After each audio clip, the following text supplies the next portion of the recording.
Gurur Brahma, Gurur Vishnu, Gurur Devo Maheshwara, Gurureva Parabrahma, Tasmai Shri Gurave Namaha. Chinmayam Vyapiyat Sarvam Trailokyam Sacharacharam Tatpadam Darshitam Yena Tasmai Shri Gurave Namaha. Vasudeva Sutam Devam Kamsachanura Danam Devaki Paramanandam Krishnam Vande Jagadgurum. Krishnam Vande Jagadgurum.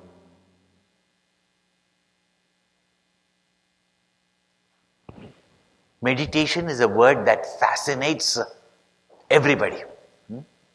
There's a certain mysterious element in it, and whenever anything or anyone is mysterious, we are curious. No? But curiosity kills the cat also. Right? And especially when we walk the spiritual path, everybody is very fascinated that they want to jump on the last step first without walking the first step, and everybody wants meditation. Yeah? And after doing courses on meditation, going and sitting in places for two weeks in meditation, paying a large sum for it, and then when you come back, you can't admit nothing happened. At the same time, rather than meditating, we agitate. Rather than admitting that we found it to be difficult and prepare ourselves for meditation, people give up meditation. Even as a young person, when I started on the spiritual path, and there are many paths. India is a land of such vast knowledge that you have such diversity. And diversity is not a problem. It is where we create distinctions, that is the problem. Inequality, that is a problem. And therefore, people at different stages in their growth, different saints and sages for different periods of time, have propagated certain sadhanas or practices or emphasized, sometimes overemphasized on certain practices. And then when the lineage goes on, people know only that practice and then come to say that that's the only way. Especially this topic of meditation, anything that becomes too popular or is in big demand, very often is misused and even sometimes abused.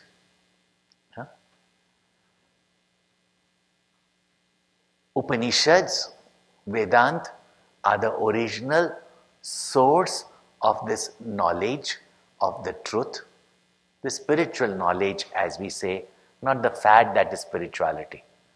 I remember when I was in Melbourne that the youngsters came up and said, Swamiji, there is this big, kind of festival that happens, body, mind, spirit. We must participate in it. I said, definitely go. We should take our books there. I said, don't take it. all these young people took the books there, and when they returned without a sale of one single book, and they said, when they came back, they said their spirituality was all about aromatherapy, facial. People go to these well-being centers, yeah. All these things. They said it was all body, hardly any mind, and no spirituality. Yeah. So I'm not talking about this kind of spirituality. I'm not religious, I'm spiritual. What do? Yoga. It is yoga. Yeah? Not yoga. So that's because you do some asanas or some breathing, you are very spiritual. Yeah? And you don't worship God, but you turn and twist your body just to become slim, which you don't because you don't stop eating. Yeah? And you call yourself spiritual. We are not talking about that spirituality. All of you are familiar, you're regular attendees at Chinmaya Mission. You know that the essence of spirituality is in our day-to-day living, in our pursuit for the truth. Yeah? And all sadhanas, initial sadhanas, are to master our mind, calm our mind, focus our mind.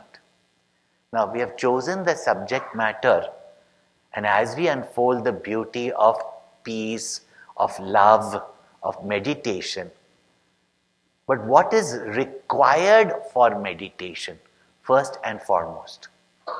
I was sitting on the flight once, and this gentleman, normally on flights, nobody talks to each other. It's not like railway compartments in India. No? Nobody talks. Everybody is snobbish. You feel so unwelcome because they were wishing that the seat beside them was empty. And you come there, it's basically you occupied or you are invading their space. You know? Anyway, this guy was a very, very friendly person. And when I came, greeted me, he told me to come and sit beside. Oh, you're sitting here. And normally that's the only place I am also, without anybody talking to me. So those days it was with whole day hectic programs. It was time for me to have peace. But when you have a curious, interested person, your peace is gone. And what they're asking of, how to get peace of mind. Yeah?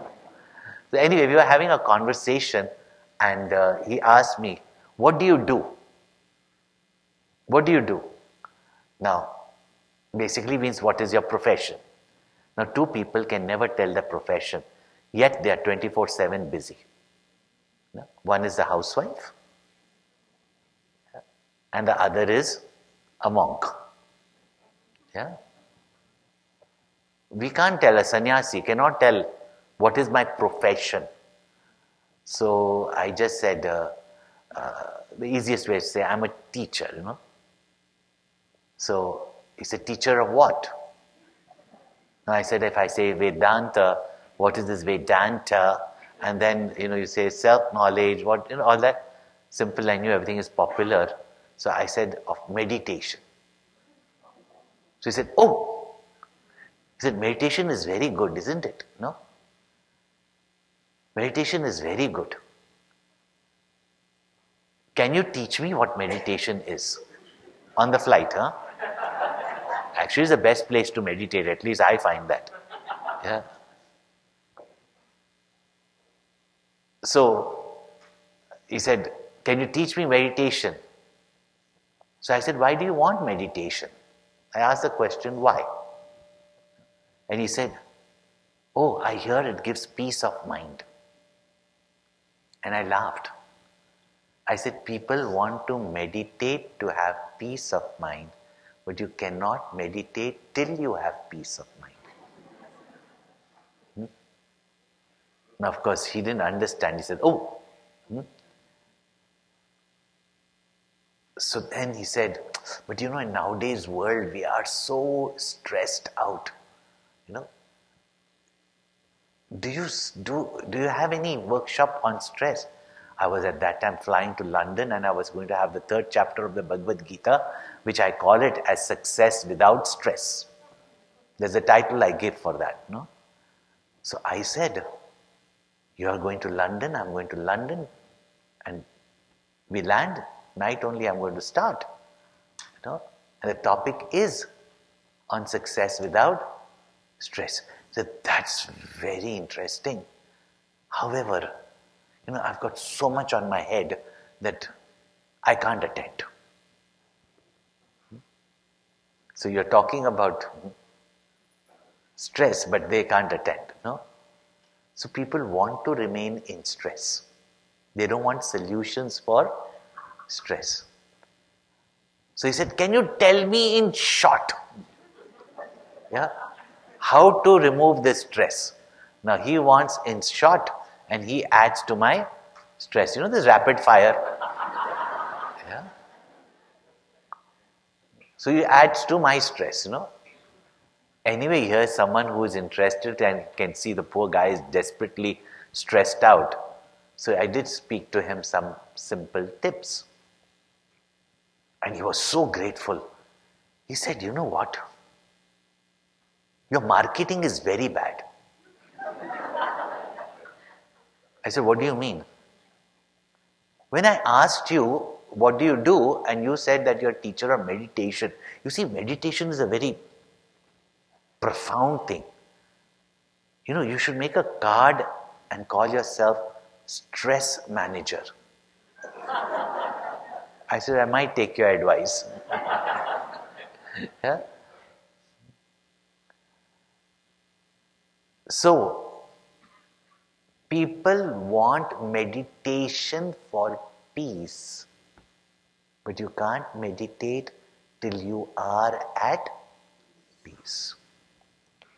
Therefore, briefly and beautifully, Swami Tejavananda in his book Dhyana Saram, Dhyana Swarupam. Dhyana Swarupam, very small booklet. But in that, he has summarized in just 10 verses what constitutes meditation and what is misunderstood as meditation. Briefly, I will explain right now that first and foremost, we must know what is meditation. Yeah? Is it some fancy act? That's why you keep hearing, meditation is not doing nor undoing, it is being, which I used on the first day. It's not doing, it's not undoing, it is being. So meditation, as explained in our books of knowledge, is that dhyana swarupasya sahajam banam iti uchyate.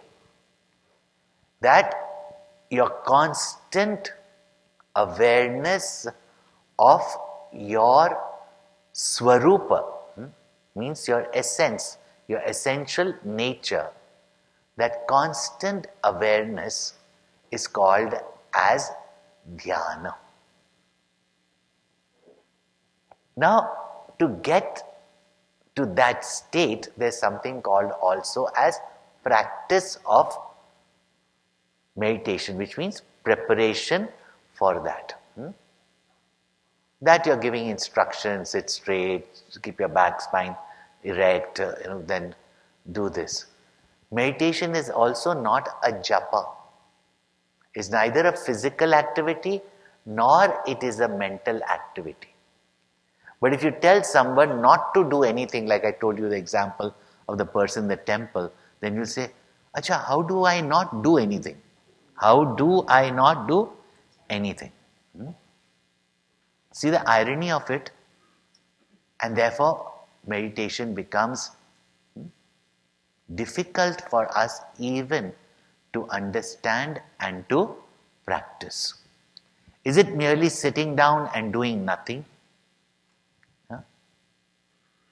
So first of all, what is meditation? We have to understand.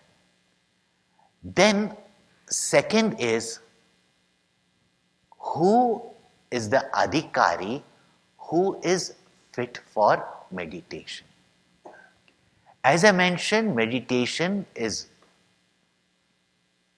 explained in the Upanishads, like Kaivalya Upanishad. And the beauty of the Bhagavad Gita is that Bhagavad Gita summarizes and elaborates after the summary the topic of all the Upanishads. That's why Sarva Upanishado Gavo Dhogda Gopala Nandana. That all the Upanishads are like cow. Gopal Shri Krishna is the milkman. And the essence of all the cows is the pure, nourishing milk. Don't tell that to a youngster today, because you all have polluted the milk, and then milk has become poison for people, right? But milk is the most nutritious if it is not polluted. So that nourishing milk of all the cows of the Upanishads is the Bhagavad Gita. That's why I told you all that from now on, at least, if not one chapter or the whole Bhagavad Gita, 5 verses which we are taking in these sessions, please memorize, please pass it on to your family members, children, youth, whatever they may say, you can always encourage them to, and to your neighbors, etc., to your colleagues, see that every Bharatiya knows at least 5 verses of the Bhagavad Gita. The gems for our life. In the 6th chapter, not 1st chapter, not 2nd chapter, not 5th chapter, 6th chapter of the Bhagavad Gita, Sri Krishna, after in the 4th chapter, pointing out what is knowledge and how to gain that knowledge which destroys our ignorance and delusions, how to abide in that knowledge. Knowledge is gained from listening from the Guru with an attitude of humility and an attunement through service. Tad viddhi pranipatena pariprashnena sevaya upadikshanti te jnanam jnaninaha tattvadarshinaha. So that knowledge which we get, and if we are blessed to get from those who know the truth directly or through them, that is the best way. But how do we get it? You can be in the presence of the greatest of all masters. But if you do not have the sincerity,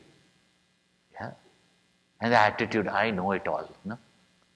Oh, that Gita I've studied 10 times. I take classes on the Gita also. But to get the insight, we have to gain it from the teacher who knows. And it is gained with humility. Pranipatena. Pariprashnena. It should be your inquiry. Not, then nowadays also they say, Swamiji has come to our, अच्छा स्वामी जी कुछ सुना दो. ये कोई अंदाक्षरी है या कुछ नहीं? सुना दो. Tell us something. And worst is, after the whole discourse is over, when they come home for Bhiksha, can you give me one advice? Means for me specially, that's why all this special initiation happened. These things you all don't consider as initiation, even though it's the highest initiation whatsoever. Unless somebody pukofais mantra only to you and did not give it to your business partner and rejected your sister-in-law. Special, another ego. Right? Our saints like Gurudev, Kabir Das ji, Guru Nanak Sahib, yeah, Sant Namdev, Tukaram, Ram naam ki loot hai, loot sake to loot. Yeah. They taught us how to become fit for this knowledge. So, through humility, through inquiry, and attunement with anyone comes, and you recognize that person's vision, that person's feelings, dedication, only when you serve that person. Yeah? That attunement comes. And when to such a person the teacher gives instruction, such a person listens, does Shravan with full attention. Really speaking, a student like Nachiketa gets the knowledge there and then. However, we have our preconceived notions, we have our own desires, likes, dislikes, and even though we've got that Shraddha faith, and we know what the Guru has told us based on the solid precedence of the scriptures, not ad hoc, I got some lightning strike on some mountain and then say anything. The more you bluff, fiction books are the most popular. Yeah? And fictitious rumors spread even faster. Yeah? So popularity is not the criteria of truth. If it's based on that knowledge from the scriptures, we can always ascertain it. But we still have doubts. For some reason, either we didn't understand it clearly, then through further questioning, discussions, ruminating on it, till you become clear of that knowledge, then mananam, reflection. But even as we come to know it, it's not that we don't know. I'm telling you, having come to the parampara of Gurudev, Shankaracharya and Gurudev, even our children are not ignorant. Yeah? And it's out of no arrogance, even as a Yuva Kendra, youth, when sometimes we were told to go and listen to some people, we didn't judge them, but we really wondered how they did not even have clarity what our youth have. No? So it's not that we don't have the knowledge, but that habitual identification with the body, with the mind, with the intellect. It happens. And therefore, to hold your attention on that knowledge, that vision you have got, nididhyasana, which commonly is said to be meditation. I'll give you an example. I had gone to LA. This was not my first visit to USA, but I used to take so many Bal Vihar classes that time as a brahmachari, and those days, popular, even when we were children, Disney was very popular, and Disney stories, Mickey Mouse, etc., these are very safe stories to tell children. They identify with and all that, and these Disney movies used to also come out. So children are always talking and asking questions from Disney movies, watching Disney movies. Sometimes you have to give example also from that. I didn't realize that Disneyland was in LA. As usual, and those days, so you're much even more busy because young brahmachari, you take him here, take him there, keep him busy. But one day, these teenagers came up. These teenagers came up, and these teenagers said, "Swamiji, have you seen Disney?" I said, "No, these adults only make me work." Yeah. And then I remembered that Disney is in LA. I didn't even, it didn't occur to me. And what doesn't occur to you does not exist. No? So they said, oh, but Disneyland is in LA. How come you've come to LA and you've not seen Disney? And I also felt that if I go back to my Balbiar children, and they used to see my itinerary, that time used to be printed. So they would say, where did you come from? And they're asking all these questions. I say, LA, and they know Disney. So I said, nahi, ye to ijjat ka sawal hai, no? So I said, okay, let's go. Now, it so happened that one elderly person told me, I'll take you to Disney, because Saturday, Sundays get very busy, as you'll see from tomorrow, very busy. So I said, okay, and the children were in school. I said, okay. I was quite looking forward for it. Took me in the daytime. You go with an elderly person, and when you are in your 20s, late 20s also, anybody older than you is elderly only. Okay. And then I went and realized that more people there were on wheelchairs than little children. Now, really speaking, to adults, it was not fun at all. So when I came back, the children met me in the evening. They would come to the talks. The teenagers used to attend. So they said, Swamiji, did you see Disney? How did you feel about Disney? Now, I can't lie, but I didn't want to sound like as though, nothing. So I just said, yeah, it was okay. They realized that I really didn't enjoy it. No? So they decided to tell me, but Swamiji, better than Disney is Universal Studio. I said, I'm not interested. Now I had a hectic schedule. It was the last day. It was a Sunday. I had a hectic schedule, a few hours in between, which normally I would at least take to refresh myself. But no, we will take you to Universal Studio. It's very nice, very nice. Next day I am leaving. Next day I'm leaving. And this story, there's another angle to it, which I'll tell you tomorrow. So if I forget, you'll remind me, okay? But they took me to Universal Studios. And going with children and teenagers, even if there was nothing there, it was fun, because they are so much fun. Even I taught them how to make Coca-Cola lassi. It was so hot. So anyway, it was a lot of fun. And they wanted to take me to a 3D movie.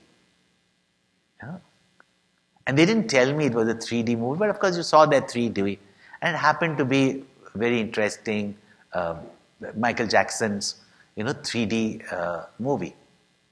And of course, some horrors, even with thriller, some horrors come in, something comes flying, something comes in, glass shatters, and he goes, ah, and the glass shatters, and the glass comes towards you and all that. So it was a 3D movie, and I was seeing a 3D movie for the first time. Now, of course, I do understand, logically, that it's a 3D movie, it's only a movie, and of course, as we grew up, we used to laugh at all these, ammas sitting in front of soap operas on television and crying away. And it is only a movie, Baba. That actress next moment would be, celebrating, and now she's that poor victim, daughter-in-law, and all that. So we used to laugh. It's a movie. It's just an illusion. And a 3D movie over that is so realistic, that when something comes shooting at you. And they were all curious to see my reaction. It looked like a simple dance movie, and you can see, like someone stepping out and all that. That was fine till these glasses started breaking and the mice started coming, and and all that came towards you. And I knew that these kids are watching me. They have seen this movie many times. They're literally watching me. I can feel that pressure. And here there are people going screaming, shouting, and I remain sthita pragya.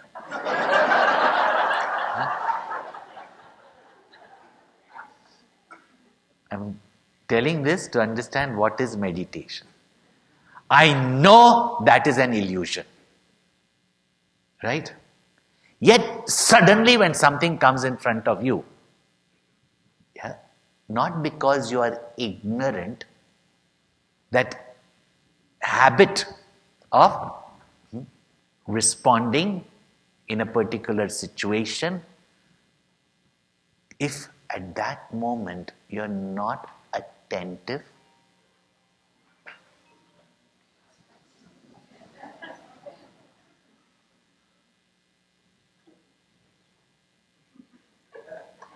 this will happen.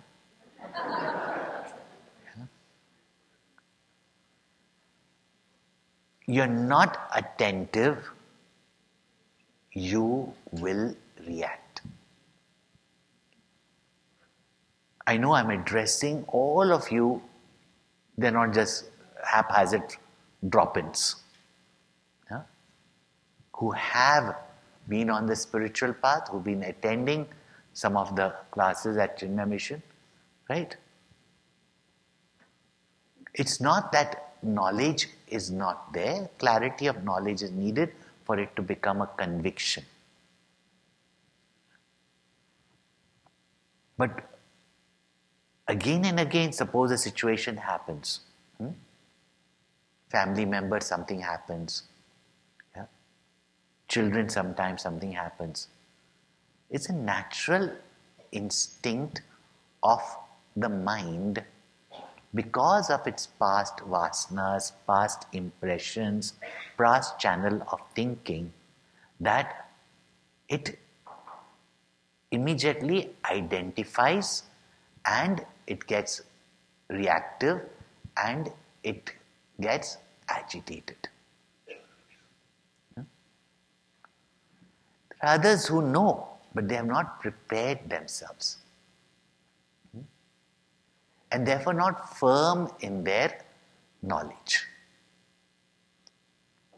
So that attentiveness to maintain your knowledge that this whole world is temporary, constantly changing, nothing is permanent, nothing is yours.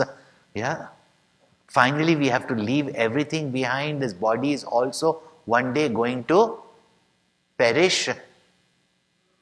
I am eternal and neither fire can burn me nor weapons can cleave me. No harm can come to me. And no one, like tomorrow you will learn, no one can take away my happiness. No? But you have to remind yourself, you have to be attentive so that you get that firm conviction, that firm abidance in that knowledge. Otherwise, meditation is not easy to explain also. So what is the purpose of meditation? Purpose of meditation is to remove these erroneous notions, and therefore in Bhagavad Gita, Bhagavan says, Atma Vishuddhaye, means Atma means the mind. It is to clear the erroneous, false notions of the mind. That is the purpose of meditation. Meditation does not reveal to you the truth. It is knowledge that reveals to you the truth. Be very clear about these things. Others, I'm going for meditation. I don't need any knowledge. These people have got all knowledge, but nothing. I'm meditating. What are you going to meditate upon? That also we have to know. So number one, what is meditation? What is the purpose of meditation? So what really constitutes meditation? We have now explained. What is the purpose of meditation? And how do I prepare myself with meditation? First of all, we must have knowledge, then only meditation. Because what are we going to meditate upon? Today meditation is what? For good health. Meditation is for making money.